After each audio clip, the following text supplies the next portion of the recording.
প্রিয় এইচএসসি 25 ব্যাচের পরীক্ষার্থীবৃন্দ, আগামীকালই তোমাদের বাংলা দ্বিতীয় পত্র পরীক্ষা। তোমরা অনেকবার বলার পরেও আমি তোমাদের সাজেশন দিতে পারিনি। চলো লিখিত অংশে কিছু সাজেশন দিচ্ছি, এখান থেকে তোমরা শতভাগ কমন পাবে ইনশাআল্লাহ।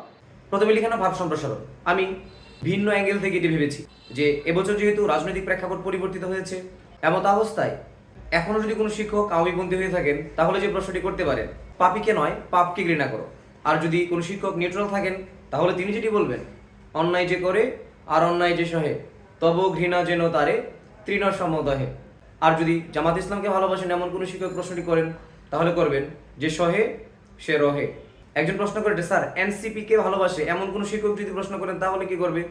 তাহলে হবে প্রয়োজনে যে মরিতে প্রস্তুত, বাঁচিবার অধিকার তাহারই। আমি ভাবছি যদি সাধারণ জনগণকে সেই সুযোগ দেওয়া হয়, তাহলে তারা কি করবে?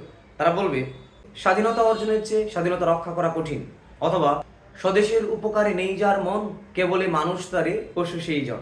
এই 4 থেকে 5টি ভাব সম্প্রসারণের মধ্য থেকেই তোমরা একেবারে সকল বোর্ডেই কমন পাবে বলে প্রত্যাশা করছি ইনশাআল্লাহ।